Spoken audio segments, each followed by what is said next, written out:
Bom, deixa eu levá-los a Provérbios, capítulo 11. Antes de botar o texto aí, painel, não bota agora não. Você vai lembrar disso.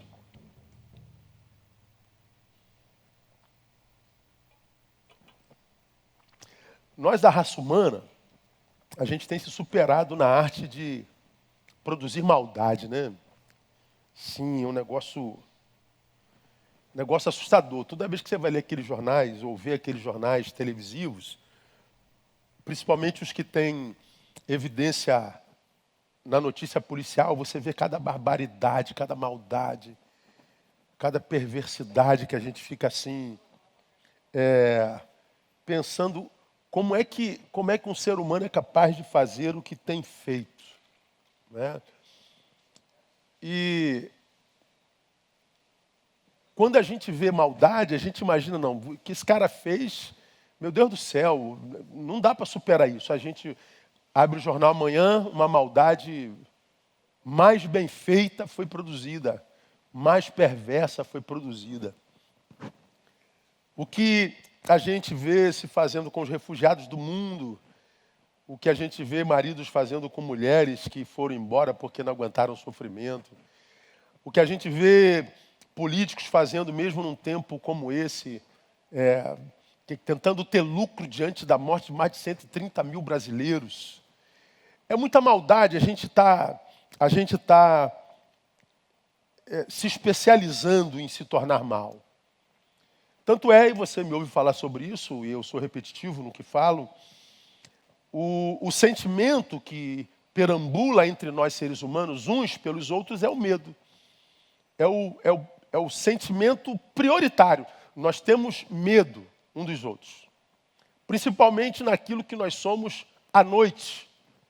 À noite a gente quer chegar mais cedo em casa, a gente quer correr para chegar em casa, porque a gente sabe que nas trevas o nosso verdadeiro eu tem mais liberdade de agir. E como nós estamos ficando especialistas na arte de produzir maldade, a gente anda na rua com medo.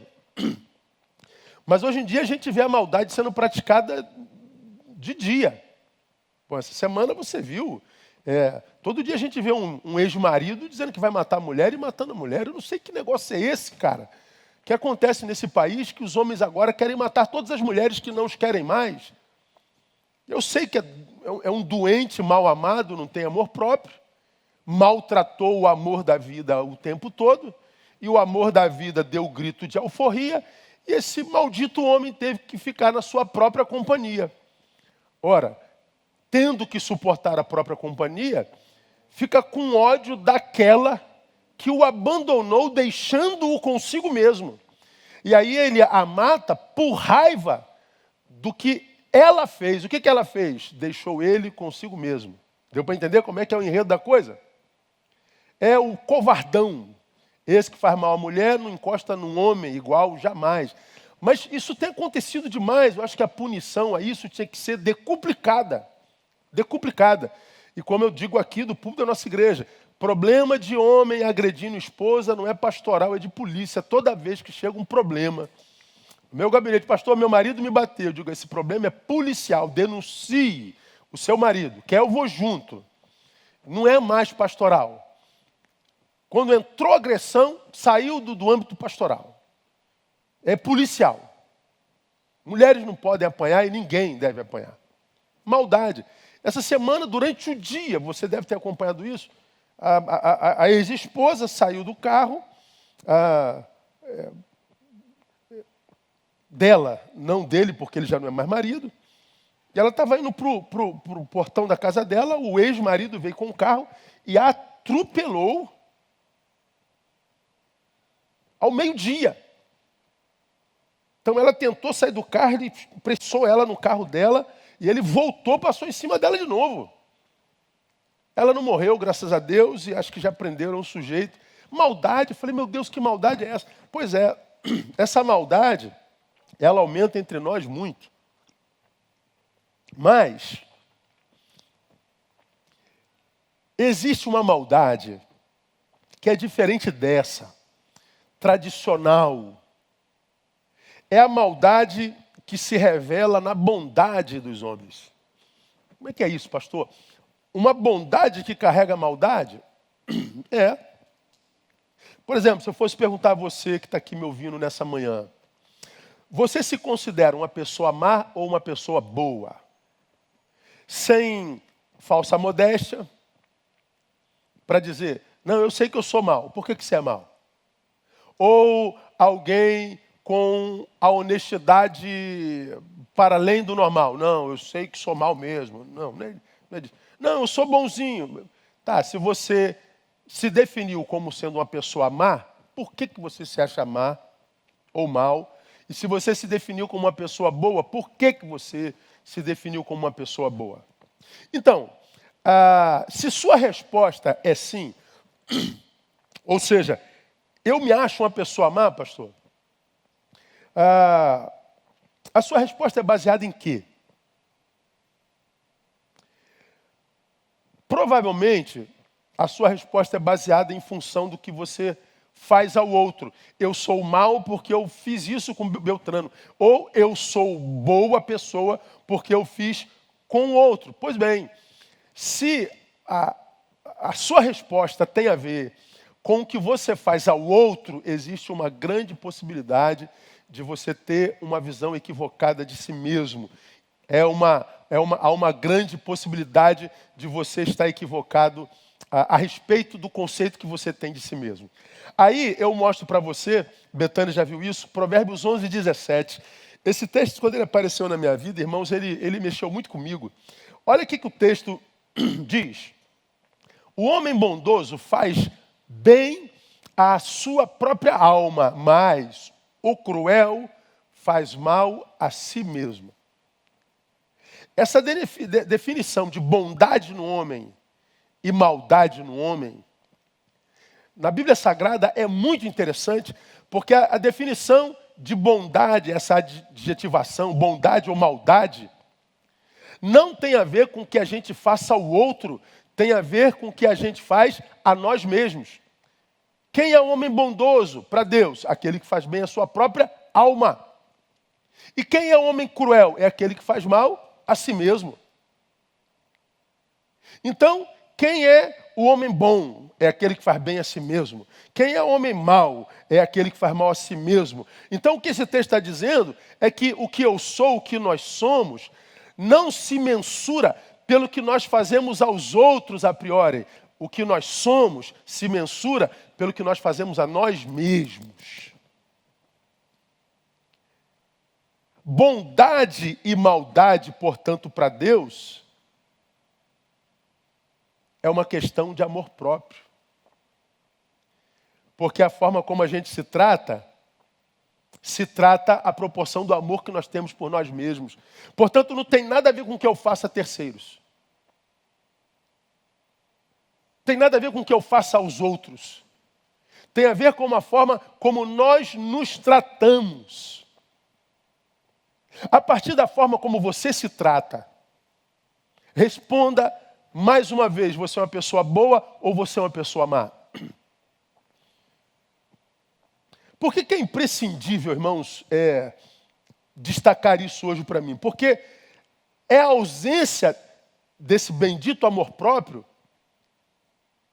que impossibilita o homem de amar ao seu semelhante. É a ausência desse amor próprio que nos impede de termos uma relação saudável, de amar o próximo, independente de quem seja, de amar com um amor saudável, com um amor que faça bem para a alma. É, portanto, a ausência do amor próprio que nos incapacita, inclusive, de vermos frutificando em nós os frutos do Evangelho. Porque no Evangelho está dito, ama o teu próximo como a ti mesmo. Se eu não amo a mim, estou incapacitado para amar ao próximo. Se eu estou incapacitado de amar ao próximo porque não me amo, eu não fui alcançado pelo Evangelho. E se penso ter sido, esse Evangelho não vai frutificar em mim. Talvez isso responda à desconexão entre a fé e a qualidade de vida de alguns indivíduos, de algumas pessoas. Dizem ter fé tão grande em Deus, mas o resultado dessa fé na própria vida não é mensurado, não é visto. Gente que diz que serve ao Deus do céu, o Criador, o Todo-Poderoso Deus, mas vive uma vida infernal, uma vida maldita, uma vida diabólica. É uma incongruência entre o discurso de fé e a vida praticada. Por quê? Porque se não há amor próprio, não há amor ao próximo. E se não há isso, eu não tenho como viver evangélico, porque evangelho é uns aos outros. Por isso que é imprescindível ter isso em mente. Se não há amor por mim, nunca haverá amor por ti. Essa impossibilidade, para mim, é a maior de todas as maldades. Daí o tema da minha palavra, a maldade revelada na bondade dos homens.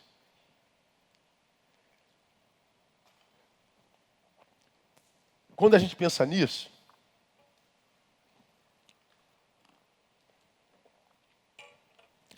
na minha cabeça vem logo uma questão, né? Já aconteceu com você? Claro que já. Você olha uma pessoa que você conhece, não você, uma outra pessoa, seja ela quem for, que você a vê sempre ajudando os outros, sempre compartilhando, sempre produzindo generosidade, solidariedade, bondade. E você diz assim, poxa, como essa pessoa é boa.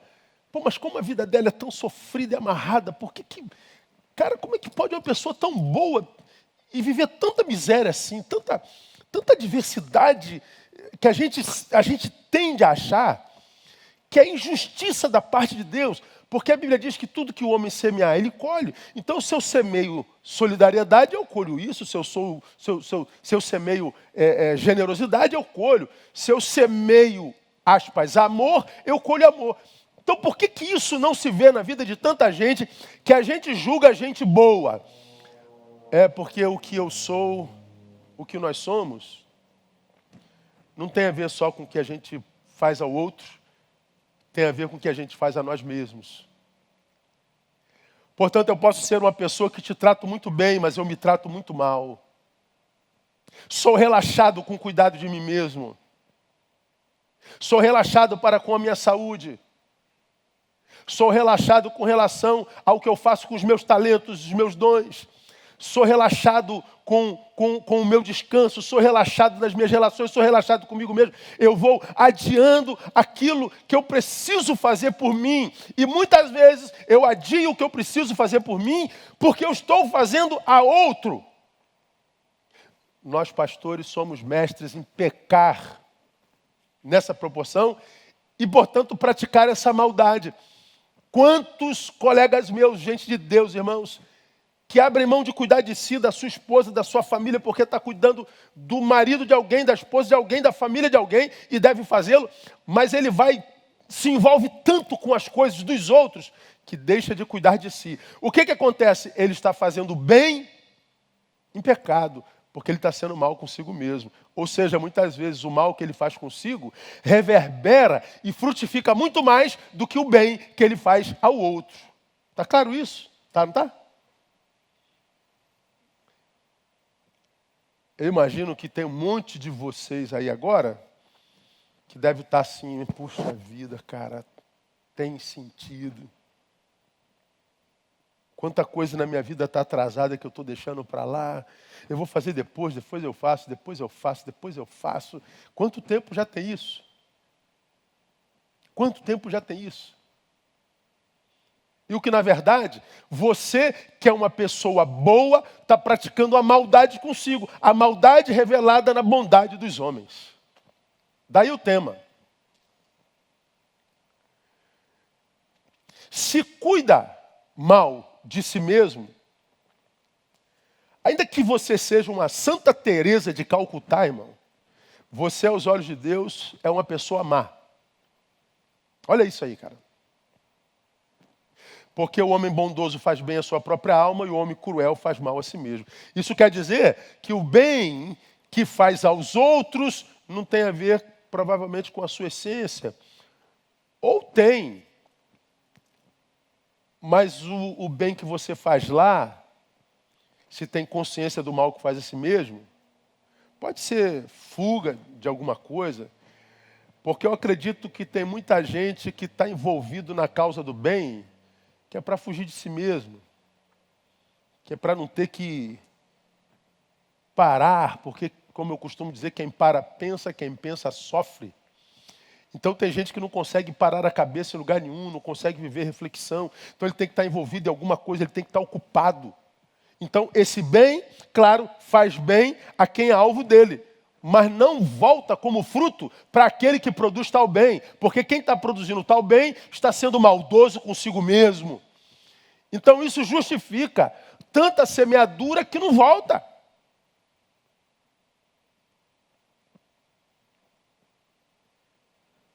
Agora, para a gente não deixar vocês em off, voado,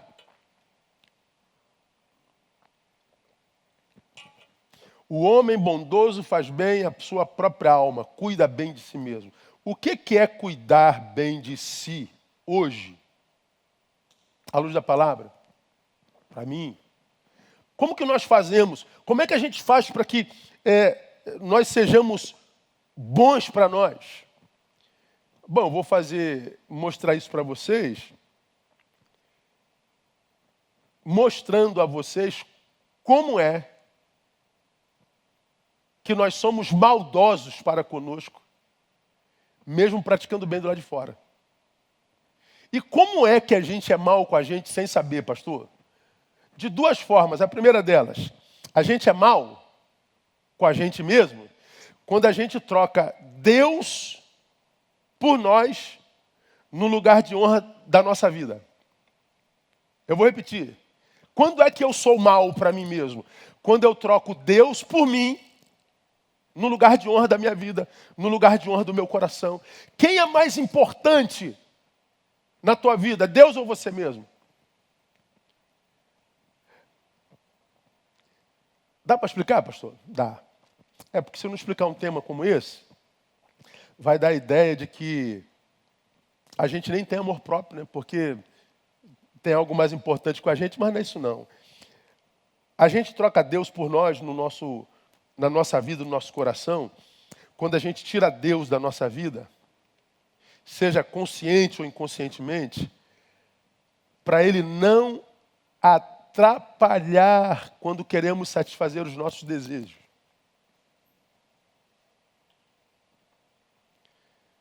A gente vai botando Deus assim para o lado, brota em nós alguns desejos, algumas vontades, que me parece que a Bíblia não endossaria. Aí, como acontece nessa geração dos crentes Nutella, a gente primeiro cria uma hermenêutica mais moderna para adequar a palavra ao nosso desejo. Mas nem assim Deus. Então o que a gente faz?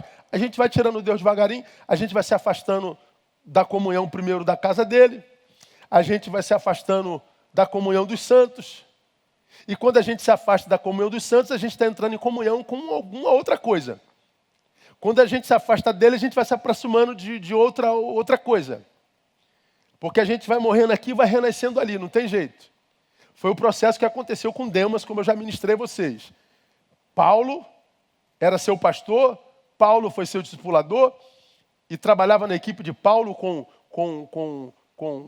um monte de gente boa, Aristarco, Onesíforo, gente que o mundo não era digno, mas Paulo escreve a Timóteo e diz: Demas me abandonou tendo amado o mundo presente, amado o presente século. Então, para ele amar o presente século, o amor dele tem que sair de Paulo, tem que sair dos santos, tem que sair de Deus.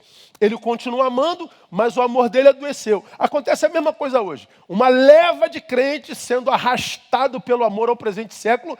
Só que no tempo de Demas, aliás, até 10 anos atrás, 20 anos atrás, quando o crente se afastava da igreja, ele dizia: poxa, eu preciso voltar para a igreja, mas eu estou sem força. Hoje não, hoje ele sai e diz que o problema é a igreja.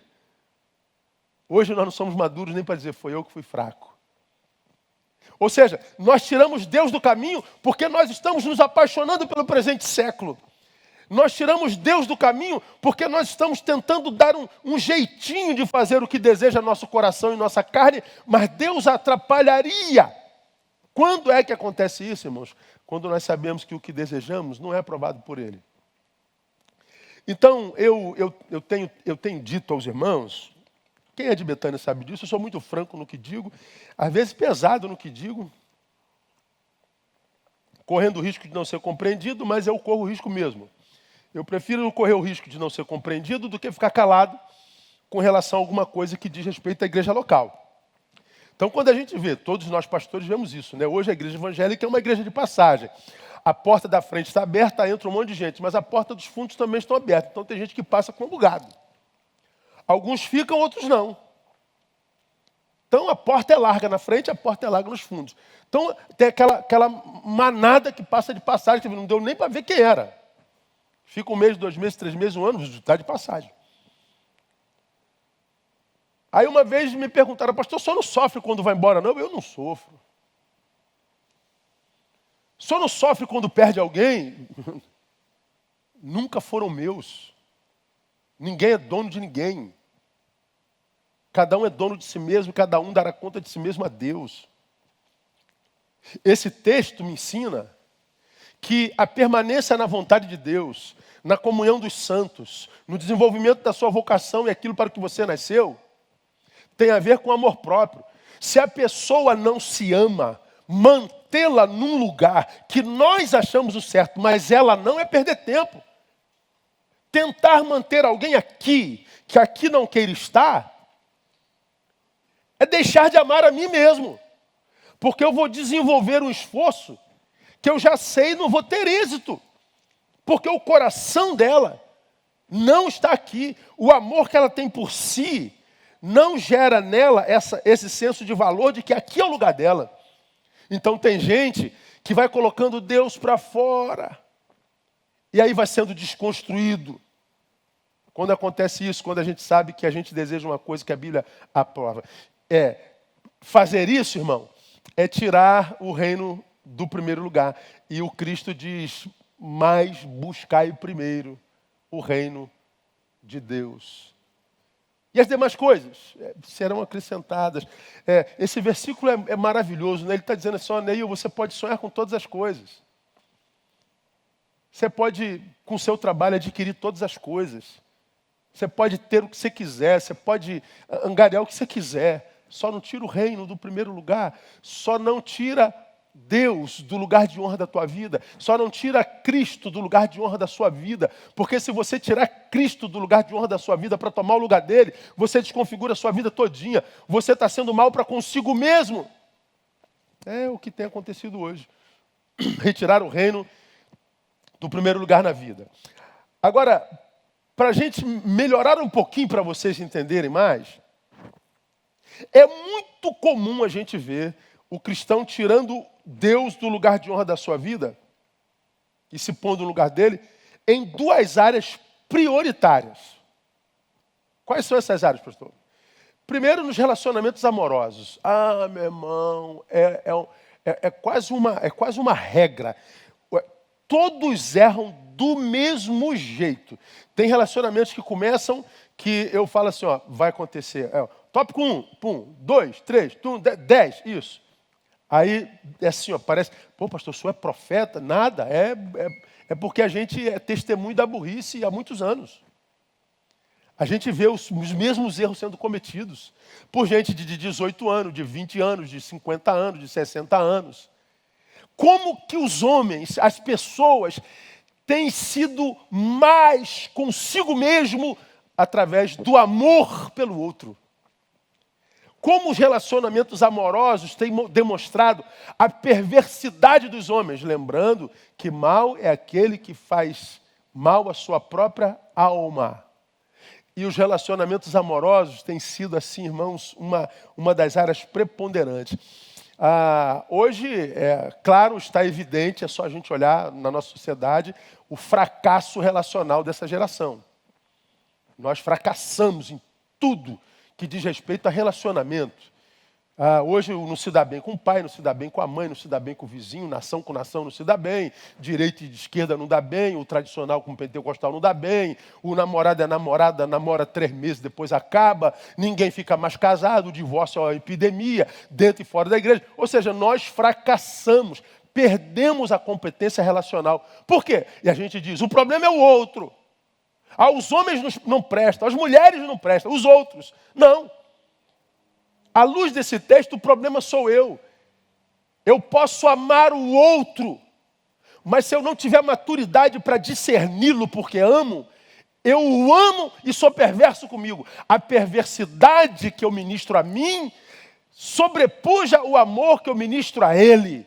E os relacionamentos fracassam. E nós cristãos temos a Bíblia para nos ensinar isso. Mas não adianta. Não aprende mais. Quando é que acontece, irmão? Quando o amor humano se torna mais importante do que o amor de Deus. O amor humano sobrepuja o amor de Deus. E hoje tem sido uma constância. A moça está sozinha, quando aparece um homem, pronto, acabou. O homem vira Deus, vice-versa. E aí esse Deus, que tomou o lugar de Deus, vai se transformando em demônio ao longo dos anos. Aí você vive um relacionamento de 1 ano, 2 anos, 3 anos. Foi se doando, foi se dando, foi se permitindo usar. E quando descobre quem é o outro, por quem você se apaixonou loucamente, ou pela moça que você se apaixonou loucamente, o que sobra para você é o resto de si mesmo. Aí você leva um tempo para se reconstruir. Se reconstrói, mas ainda assim fica com a sequela, o trauma das relações passadas. E aí eu tenho percebido nos nossos atendimentos que nós vivemos hoje uma geração sequelada, traumatizada em seus relacionamentos.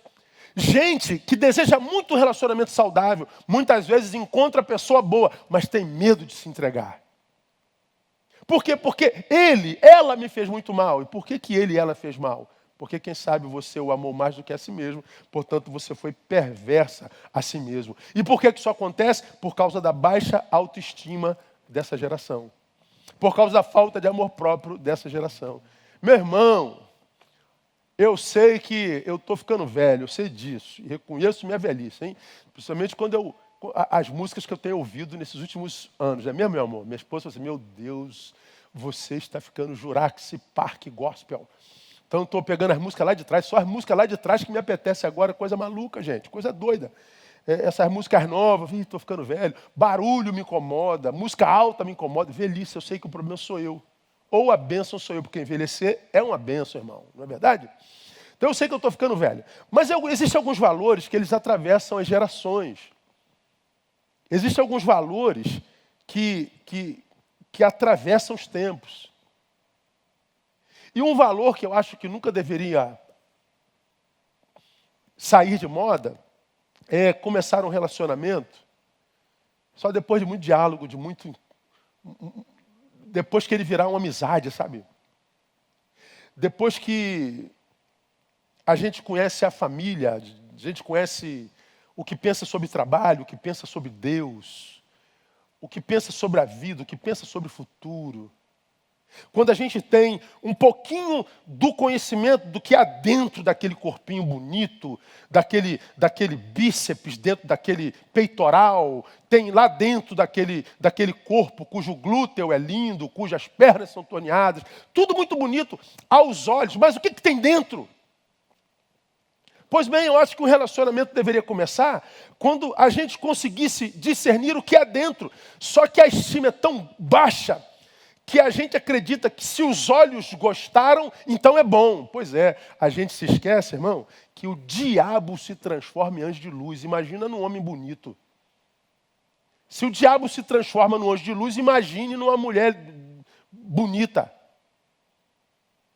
E aí o que a gente está vendo, irmãos, são diabos lindos acabando com a alma de gente de Deus. Por quê? Porque gente de Deus não teve amor próprio. Essa baixa estima, essa falta de amor próprio, faz o que no sujeito? Faz com que ele dependa do amor do outro para se realizar. Não há amor nele para realizá-lo. O amor de Deus nele não é suficiente para que ele se sinta pleno. Então, quando aparece um outro amor, o que ele faz? Ele agarra, como quem está morrendo afogado, desesperado. Esse amor que faz dono é patológico. Esse amor que gera dependência é patológico. Esse amor que gera subserviência é falta de amor próprio. Porque o amor é libertador, irmão.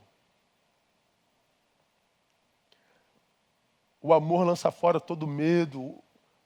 O amor gera entrega. E quando o amor de lá, a gente se entrega a alguém que não vai virar dono, alguém que não vai virar controlador, alguém que não vai nos fazer propriedade. Porque se esse amor te fez propriedade, se esse amor gerou um dono, se há exercício de poder, alguém ali não está se amando. Alguém ali não está se amando. Portanto, a maldade desse que não se ama vai acabar com esse relacionamento. Esse tipo de relação, esse tipo de amor, ao invés de ser libertário, ele é escravizante. Porque ele vai ser baseado nessa de poder e controle, poder e controle. Agora, o que é mais grave nisso? Por que a relação escravizante é absolutamente danosa? Porque ela adentra aos ares espirituais. Porque a Bíblia diz em Gálatas 5:1, irmãos, para a liberdade, Cristo nos libertou. Para a liberdade, Cristo nos libertou. Aí você entra numa relação de escravização, essa relação, irmão, deixa de ser só uma relação sentimental, humana, passa a ser uma relação espiritual. Por que ela passa a ser uma relação espiritual? Porque ela muda a natureza da nossa condição espiritual, de livres a escravos. Então toda relação humana é também uma relação espiritual. É só você... se você pegar os dados do mapa da violência no Brasil, irmão, você vai ver isso claramente. 13 mulheres assassinadas no Brasil todo dia. O que é isso, cara? Uma mulher agredida no Brasil a cada 5 minutos. Por que você não deixa esse homem? Porque eu amo, pastor. Mas ele te vilipendia, ele te agride, ele tira a sua dignidade, mas eu não sei viver sem ele, pastor. Por que você não denuncia esse homem? Porque eu amo ele, pastor. Estou orando para Deus mudá-lo, pastor. Bom, eu acho que insistir num relacionamento que acabou é viver infeliz por opção. E essa questão amorosa, essa questão de relacionamento, tem sido uma das marcas mais frequentes de falta de cuidado, falta de amor próprio. Por isso eu a ressalto aqui. A outra área que a gente vê muita maldade para consigo mesmo é a carreira profissional. São, assim, repetitivas essas duas, irmãos. A amorosa mais ainda, né? Mas a carreira profissional, a relação com grana, com carreira, é muito emblemática na vida do ser humano contemporâneo. Ou seja, acontece quando, pastor? Acontece quando o meu conforto passa a valer mais do que a minha salvação e vocação. Quando o meu conforto sobrepuja ao valor que eu dou ao que Cristo fez por mim, passa a valer mais do que o talento que Ele me deu, que devia ser desenvolvido. Mas porque eu prosperei, eu agora tenho um certo conforto, eu tenho uma casa ali na praia, eu tenho uma casa ali no monte, eu tenho um carro bonito, eu tenho dinheiro para gastar. Então eu vou atrás do meu conforto, eu vou curtir a vida e vou botando mais uma vez o reino em segundo lugar. Quando Cristo diz, busca primeiro o reino de Deus. Isso também é tirar o reino de Deus em primeiro lugar da nossa vida. Essa troca da vontade de Deus pela minha é extremamente comum nos dias de hoje, mas é muito comum. É a troca que eu vou denominar de a troca da utilidade pelo prazer. Deus te deu talento, Deus te deu dom, Deus te capacitou, Deus te vocacionou. Mas você prosperou na carreira e você abriu mão de usar tudo isso para ser útil para Deus e para a tua geração, para gozar a vida como filho pródigo dissolutamente. Acontece o tempo inteiro. O tempo todo. É uma matriz que vai se repetindo na vida de tantos jovens nesse país e nesse planeta. É a troca daquilo para o que eu nasci por aquilo que eu quero sentir. Eu nasci para fazer isso aqui. A minha vocação é essa aqui. Mas eu estou com tanta vontade daquilo ali, eu troco a razão para a qual eu nasci para sentir aquilo ali. O que você quer que Deus faça? Deus não faz nada, não. É a troca da vontade de Deus pela nossa vontade. Por que isso é perigoso, irmão? Porque a nossa vontade muda o tempo inteiro. Tem dia que a gente quer ir, tem dia que a gente quer ficar. Eu não quero ir em lugar nenhum, não quero ver ninguém. Tem dia que eu não quero mais ficar sozinho. Tem dia que eu estou querendo viver 200 anos. Tem dia que eu quero morrer. Tem dia que eu estou apaixonado pela vida. Tem dia que eu estou odiando a vida. Tem dia que eu estou feliz, tem dia que eu estou tristeza, porque a vida é dialética. Se eu sou refém das minhas vontades, eu estou diante do diabo que se chama pelo meu nome. Se o que me move é a vontade do outro, o que o outro sente. Um dia o cara diz que, pastor, estamos juntos, eu amo o senhor. E tal. No outro dia o cara diz, safado, vagabundo, sem vergonha. O que os outros pensam de nós muda o tempo todo. Como é que eu posso confiar na vontade, no desejo, no sentimento, na minha vontade? Isso é autossabotagem, isso é maldade para consigo mesmo. Somos uma geração perversa. Essa troca é danosa, irmão. Danosa.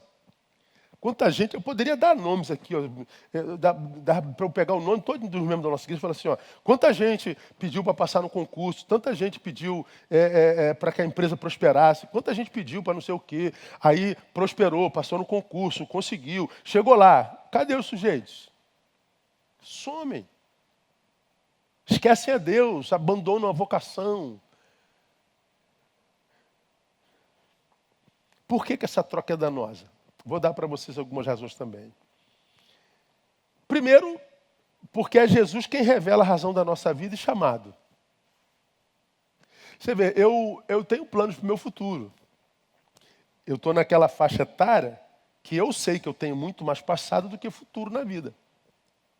Não vou viver mais 54 anos. Acho que não, claro que não. Então, olho para trás, eu tenho mais vida do que eu olho para frente. Portanto, o que eu tenho de valor nesse momento? É minha maturidade. Porque o tempo que eu tenho para frente, primeiro, eu não tenho a mesma força que eu tinha no passado. Eu não tenho o mesmo tempo que eu tinha no passado. Eu não tenho a mesma disponibilidade mental. Eu tenho muito mais informação hoje do que naquela época. Então, meu HD está muito mais cheio do que naquela época. Eu tenho mais dificuldade de gravar e aprender como naquela época. Eu tenho um monte de prejuízo, mas eu tenho a maturidade a meu favor. Então, quando eu tenho a maturidade a meu favor, para o menor tempo futuro que eu tenho na minha vida, o que eu faço? Tiro isso daqui, bobagem, não perco mais tempo com idiotice, com palhaçada, com disputa, com não sei o quê. Não, isso aqui só me atrasa, me afasta de Deus. Isso aqui é bobagem, isso aqui é um prazer que passa logo, pode estragar minha vida todinha. Vou limpando e vou passando, não perco tempo. O que acontece? Você em 10 anos com maturidade vive mais do que um jovem com 40 anos na sua ignorância. Porque em 40 anos ele errou tanto, e você em 10 anos errou quase nada. Desperdiçou pouca vida. Aí, o que a gente vê? Um monte de gente cheio de desejo no coração. E ter desejo é uma bênção, é saúde. Ter vontade, ter sonho, ter projeto, isso é maravilhoso. Agora, quando a gente tira Deus desse negócio, e a gente só crê no nosso, aí Deus diz assim, bom, você está me pondo de lado, eu fico. Agora, qual é o problema? É Deus quem revela a razão da nossa vida e chamado. Quando você vai lá em João 15,16, só para lembrar você, todo mundo conhece esse texto, você vê o Senhor dizendo assim, vós não me escolhestes a mim, mas eu vos escolhi a vós e vos designei para que vades e deis frutos e o vosso fruto permaneça, a fim de que tudo quanto... Olha só esse texto. A fim de que tudo quanto pedides ao Pai em meu nome, Ele vô-lo conceda. Bom, os crentes que estão mal na vida só se lembram dessa última parte. Porque ele disse que tudo quanto a gente pedisse, ele daria, pastor. Por que ele não dá? Primeiro, porque você não viveu a designação dele. Você foi escolhido, mas não deu fruto. Não obedeceu a designação. Essa palavra não é para todo mundo. Esse texto, irmãos, ele revela, sobretudo, que nós temos uma relação de amizade, proximidade com Cristo, com Deus, Ele e nós. Nós temos uma relação de amor, de fusão. Agora, qual a origem dessa relação? É Ele, foi Ele que nos escolheu. Não fomos nós que escolhemos a Ele, Ele nos escolheu. Irmão, 7 bilhões e quase meio de gente no mundo. Aí Ele olha aqui para Realengo, escolhe eu. Realengo está no mapa, irmão, de alguma coisa? Escolhe você, irmão.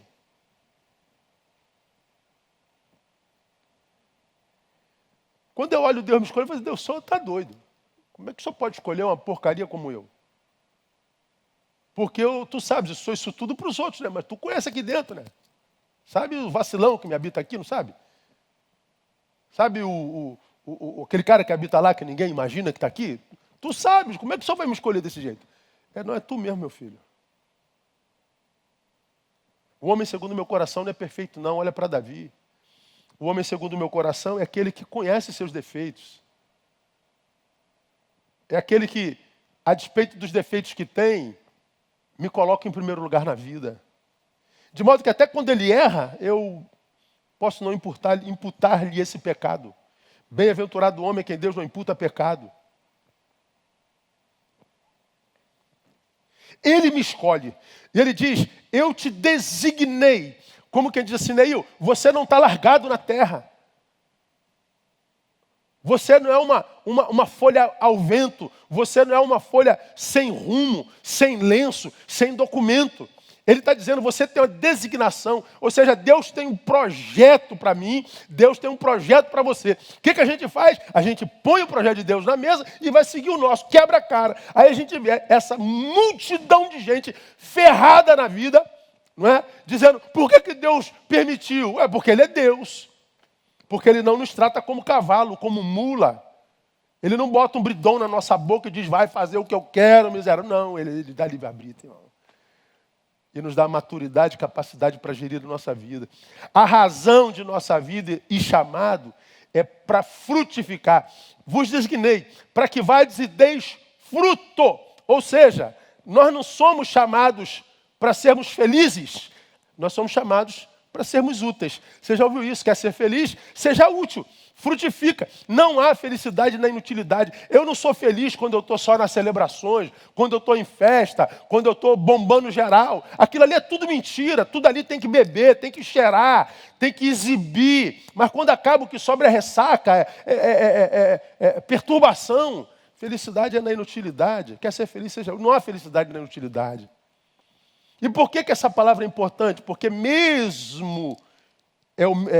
o mesmo Jesus é quem revela que nós não somos autossuficientes.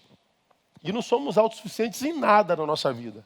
Nada, nada, nada. Muito menos na arte de produzir autofelicidade. Eu designei, te dei projeto. Esperando que você vá e dê fruto. E se você obedece ao meu projeto, frutifica, o que você pedir, eu te dou. O que é felicidade? O que mais que se quer, além de saber que você é ouvido por Deus, que você é suprido por Deus, que tudo que você pedir a Deus, Ele dá. Então eu vou pedir uma Ferrari. Não, alguém que pediu o desígnio de Deus, seguiu o desígnio de Deus e está frutificando, nunca pediria uma coisa para a sua própria ostentação. Mas tem muita gente que tem Ferrari, por quê? Porque trabalhou para isso. Aí ele diz, Neil, se você não seguir minha designação, está na própria sorte. Mas esse mesmo Jesus diz, Neil, não há em você capacidade para gerar autofelicidade. Aí ele nos mostra outro texto, João 15:5, mesmo capítulo, né? Ele diz assim, eu sou a videira, vós as varas. Quem permanece em mim e eu nele, esse dá muito fruto. Agora olha só, porque sem mim nada podeis fazer. Mas tem um monte de gente fazendo sem Jesus, faz. Nada gera plenitude no peito e na alma. Produz. Nada gera vida na vida. Está aí um bando de suicidas endinheirado. Está aí o bando de suicidas famosos, astros de Hollywood, astros da música contemporânea. Faz, compra, tem, viaja, fica famoso, vazio. Então, meu irmão, não troque a sua vocação pela carreira profissional. Não troque sua vocação pelo conforto. Não troque o eterno pelo temporal. Porque você carrega, diz o texto de Eclesiastes, a eternidade dentro de você. Nós já aprendemos sobre isso. E o temporal nunca vai trazer plenitude ao eterno. Só uma coisa eterna pode dar plenitude ao que é eterno. Então é perda de tempo. Que eu me lembro, essa palavra aqui me veio forte hoje, sabe? Uma palavra sobre a eleição de Matias, que entrou no lugar de Judas, lembra? Atos 1, 25, irmão. Essa palavra saltou assim, ó, puf. Para tomar o lugar nesse ministério apostolado. Então, Matias foi eleito para tomar lugar nesse ministério apostolado. Olha só, irmão, essa palavra. Do qual Judas se desviou, olha isso, para ir aonde? Ao seu próprio lugar. Tirou Deus e pôs a si mesmo no lugar de honra da sua vida, então ele foi para o seu próprio lugar. Não é o lugar que Deus tinha para ele, mas ele optou tirar Deus e colocar a si mesmo no lugar de honra, e ele foi para o seu próprio lugar. Qual é o teu lugar, irmão? Bom, eu sei qual é o meu lugar, e eu não quero me velar de jeito nenhum, prefiro estar no centro da vontade de Deus.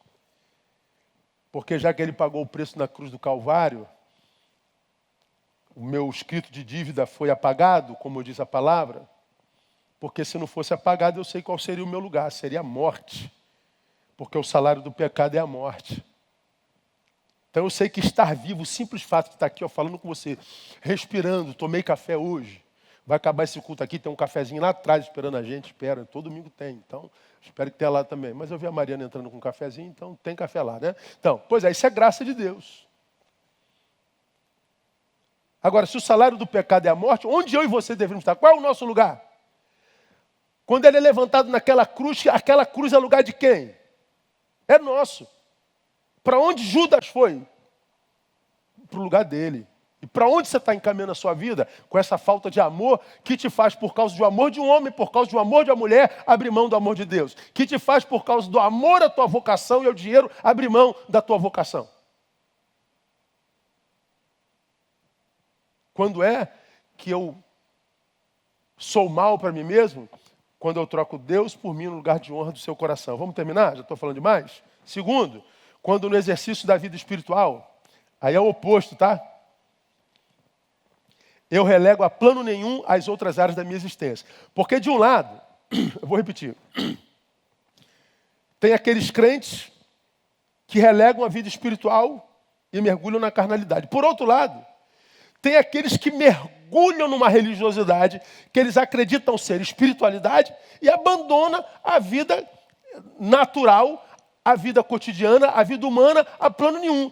Eles viram uns fanáticos, viram uns sequelados sociológicos, vivem enfurnados na sua religião, imaginando que é isso que Deus quer para nós. Então, quando é que eu sou mal comigo? Primeiro, quando eu troco Deus por mim no lugar de honra da minha vida. Segundo, quando no exercício da vida espiritual, eu relego a plano nenhum as outras áreas da minha vida. Há muita gente que se converte, que depois da conversão esquece que continua gente.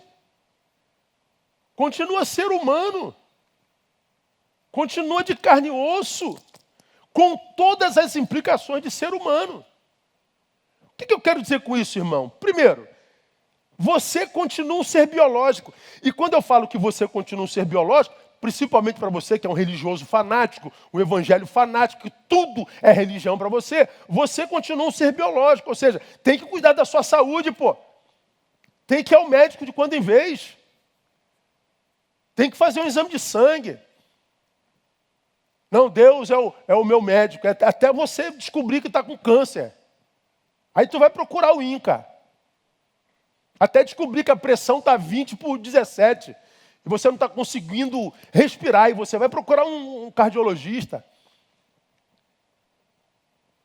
Quando eu falo que você continua um ser biológico, que Deus não resolve tudo, eu estou dizendo que você precisa cuidar da sua alimentação. Não dá para comer como tanta gente come. Semana eu fui não sei aonde, não lembro. Aí fui almoçar num boteco. Eu gosto de comida de boteco, aquele botequinho antigão. Tá vendo que eu estou ficando velho? Aí tem prato feito. Eu estava onde, meu Deus do céu? Eu não sei onde que eu estava indo. Aí eu passei, tu vai lembrar disso. Aí tinha assim, aquela plaquinha escrita em giz, já viram? Aquele quadrinho e tal. Bife de fígado acebolado. Pô, minha boca encheu d'água, que eu não como bife acebolado há séculos. Minha esposa não gosta de jeito nenhum, nem ninguém lá em casa. Aí eu estou passando para ir, estou aqui aquela plaquinha, ó, prato do dia, bife acebolado de fígado. É hoje. Aí eu fui fazer o que eu tinha que fazer. Quando voltei, eu falei, bife acebolado, de fígado. Pô, minha boca encheu d'água. Falei, irmão, ainda tem bife aí? Tem. Aí ele botou o bife acebolado, aí sentou o cara do meu lado ali, cara, com um prato, meu irmão. Que eu olhei para aquele, só olhar para a comida dele, a minha fome passou. Eu olhando assim para ele, falei assim, isso não vai caber dentro do estômago desse cara, isso não cabe dentro de um ser humano, irmão. Sabe aqueles pratos de peão gigante, meu irmão? Alguém come assim? É tu, Magno, tu come assim, não? Cara, mas era um prato que eu falei assim, só pela oração. Porque a Bíblia é assim, ó, tudo que disseres, se tu tiveres fé muito grande, tu dirás a esse monte, passa do prato para cá e ele passa, né? Só se for assim. Porque era um prato gigantesco, um negócio maluco. Eu falei, meu Deus, não cabe aquilo tudo ali. Cara, comer desse jeito é pecado. Temos que cuidar da nossa alimentação, temos que diminuir a gordura. Ou seja, tem que se desenvolver, você é de carne ou você tem que se desenvolver intelectualmente. Você não pode ser um alienado. Você não pode pensar ideologicamente nem com esse, nem com aquele, porque está todo mundo pensando em si. E você fica uma vaquinha de presépio manipulada. Isso também é espiritualidade. Ser um ser humano influente, não manipulável. Alguém que pensa com a própria cabeça. Você tem que se exercitar, você tem que fazer exercício, você tem que cuidar desse templo que é do Espírito Santo. A maioria de nossas doenças são opcionais. Como assim, pastor? Por que são opcionais? São frutos da vida que escolhemos viver. Sedentária. Sedentária. Ouvi esses dias lá, pô, pastor, eu vim para a academia todo dia. Todo dia de manhã cedo eu estou lá. Todo dia. Mas por quê, pastor? Porque eu quero morrer mais tarde um pouco. Quero morrer com qualidade. Quero cuidar do templo do Espírito Santo. E você acha que isso não é espiritual? Então, de um lado, eu sou mal comigo. Porque eu deixo as coisas de Deus e vou viver no mundão do prazer. E sou mal comigo, porque eu mergulho nas coisas de Deus e não cuido de mim mesmo, nem da minha saúde, da minha vida biológica. Aí eu estou fazendo as coisas de Deus em pecado. Só que isso não é tido como pecado pelos evangélicos, né? Pecado é mexer com a mulher dos outros, pecado é maledicência, pecado é violência, pecado é não sei o quê. Mas beber 1 litro de Coca-Cola por dia não é pecado? Tomar 1 quilo de açúcar por dia não é pecado? Dormir 3 horas por noite não é pecado? Então você continua um ser biológico. Quando eu falo sobre isso, estou dizendo, você continua um ser social. Precisa de amigos. Precisa de gente para conversar. Porque não faz parte da natureza. Lá atrás está dito, não é bom que o homem esteja só. Precisa ser um ser relacionáveis. Como nós já falamos aqui, citando, como é o nome do filósofo? Lacan. Lacan disse, doenças são palavras não ditas. O salmista disse, enquanto guardei silêncio, consumiram-se meus ossos. Porque não tem com quem falar. Então a gente precisa de amigo. A gente precisa de um hobby evangélico. Acredita nisso. Pastor, acredita nisso. Nós precisamos ter um hobby. Alguma coisa que nos dê prazer pelo prazer. O problema é que para muitos de nós evangélicos, a palavra prazer já conota pecado. E não é. Não é. Há quem gosta de dar uma corridinha, há quem gosta de nadar, Há quem gosta de pilotar uma moto, há quem gosta de escalar, há quem gosta de cross, há quem gosta de... Você precisa ter um hobby, você precisa mexer esse corpo, você precisa aliviar essa cabeça, você precisa demais, você precisa se envolver numa causa que seja maior do que a sua. Você precisa estar envolvido numa causa social, você precisa ser voluntário em alguma coisa, você precisa ser útil, você precisa vencer o egoísmo, você precisa cuidar de gente, você precisa servir, cara. Vamos terminar? Quando eu digo que você precisa, na prática da tua espiritualidade, não abandonar outras áreas da tua vida, eu estou dizendo que você não só continua um ser biológico, você não só continua um ser social, mas você continua um ser familiar. Precisa cuidar da sua família.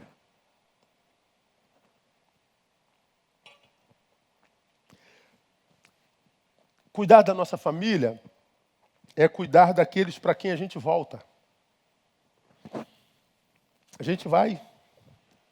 Não interessa onde a gente vá e nem por quanto tempo a gente tem que voltar, não tem? Tem.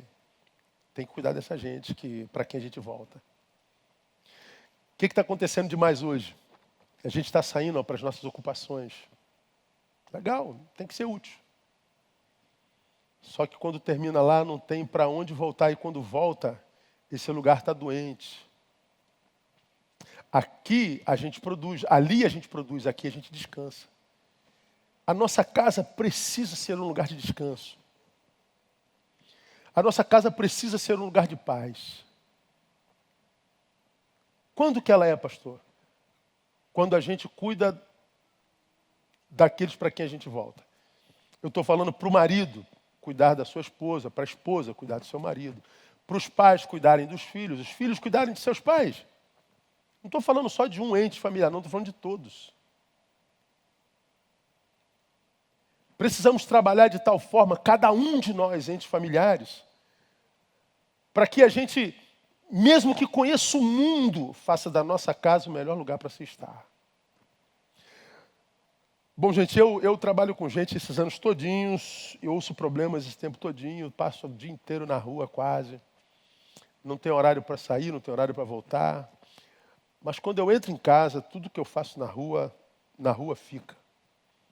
Lá em casa a gente quase não conversa sobre o problema de ninguém. A gente não leva problemas de ninguém para a nossa cama. A gente não leva problema de igreja para a cama.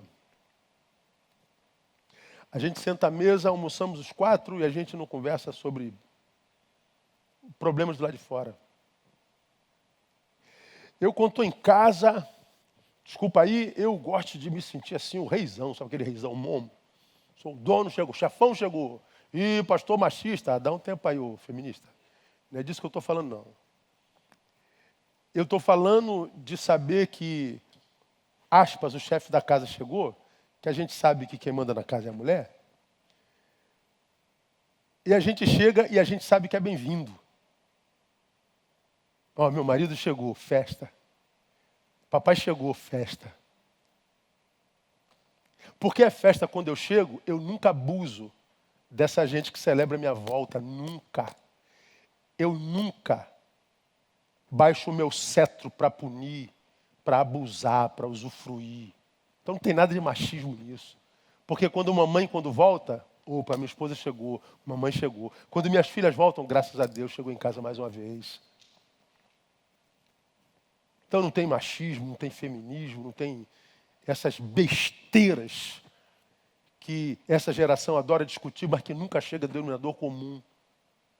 Todo mundo querendo se meter, como é que essa mulher tem que ser, como é que aquele homem não pode ser, só não cuida da própria vida. Então fica se metendo na vida de todo mundo, mas a própria vida está uma desgraça. Cuida daqueles para quem você volta. Até porque se você não fizer isso, a tua fé é verborrágica. Porque quando a gente lê 1 Timóteo capítulo 5, versículo 8, aqui termino, nós vemos o apóstolo dizendo, mas se alguém não cuida dos seus, principalmente, especialmente dos da sua família, nega a fé e é pior do que o incrédulo. Então, se como homens e mulheres de bem, não fazemos isso, mesmo sendo bons, do bem, para Deus nós somos tidos como maus. Minha oração, minha esperança é que você escute isso. e que você, ao invés de julgar o pregador, permita que a palavra te julgue. E sendo reprovado pela palavra, porque se viu mal para consigo mesmo, mesmo sendo bom para um monte de gente, trata de ser bom consigo mesmo, para que a vida possa sorrir para você de novo e os rios de águas vivas possam alcançar o teu coração, no nome de Jesus. Amém, amados? Que Deus nos abençoe. Nós vamos terminar, vamos sair louvando ao Senhor com mais uma canção. Logo mais, estaremos juntos, permitindo o Senhor, às 18 horas. Nós vamos também ministrar uma palavra muito interessante, a partir de um versículo muito conhecido de todos nós. E o tema da palavra de logo mais é fazer nada, a pior de todas as ações. É isso mesmo. E vamos conversar um pouquinho sobre isso. E por que eu termino o culto dessa manhã lembrando o tema do sermão da noite? Porque a partir do que você ouviu agora, você pode fazer nada. Entrou aqui, saiu aqui, fazer nada. Pois é, essa é a pior de todas as ações. Então que essa manhã seja uma manhã de reflexão, que o Senhor possa, com essa palavra que Ele plantou no teu coração, gerar em você a graça de viver amor próprio. Que você possa tirar a si mesmo, o si mesmo do trono do teu coração e entronizar Jesus de Nazaré. Que você possa exercer e praticar a tua espiritualidade sem esquecer da sua ser-humanidade. Que você viva esse equilíbrio e você vai viver amor próprio. Vai ser visto pelo céu como um homem, uma mulher de bem, bom, boa. E você vai ver os frutos chegando na tua existência. Que Deus te ajude, que Deus nos ajude. Vamos orar e teremos terminado. Obrigado por sua presença. Logo mais às 18 horas nós estamos juntos. E olha, não se esqueça, doa uma telha aí, que a gente está contando com a tua solidariedade. E mais, like. Somos 2.000 pessoas no YouTube e só tem 690 likes. Não pode. Se você está na TV, pega o celular e dá like, tanto no YouTube como no Facebook, tá bom? Vamos botar isso lá para cima aí e compartilha. Glória a Deus. Vamos orar. Vamos sair com a Nath mais uma vez louvando ao Senhor. Muito obrigado à equipe, todos vocês. Vamos orar. Pai, muito obrigado. Tua palavra é absurdamente esclarecedora. Obedecer a tua palavra, Deus, é ter certeza da vitória. Obedecer a tua palavra é ter certeza da parceria contigo. Obedecer a sua palavra é vitória certa. Mas nós não obedecemos, Pai. Nós trocamos a tua vontade pela nossa.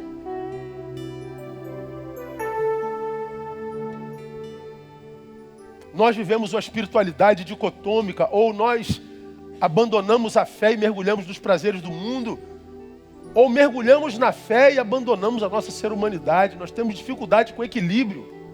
Então nós pedimos nessa manhã, dê-nos a bênção, a capacidade de viver equilíbrio. Equilíbrio. Sabes quantos dessas milhares de pessoas que nos ouvem estão colhendo fruto da maldade que imprimem contra si mesmos? Então vem abençoar, ó Deus, as suas relações amorosas e vem trazer saúde ao seu senso de valor na carreira profissional, para que eles possam, ó Deus, amar e serem amados, para que eles possam trabalhar e prosperar, mas mantendo o reino em primeiro lugar. Toda honra, toda glória tributamos ao Senhor, gratos, e o fazemos no nome de Jesus, nosso Senhor, que reina. Amém e aleluia. Glória a Deus, amados. Deus abençoe vocês. 18 horas em ponto. Eu estou aqui, se o Senhor permitir, e eu espero encontrar todos vocês aqui mais uma vez. Vamos louvar ao Senhor. A gente sai louvando com a Nath.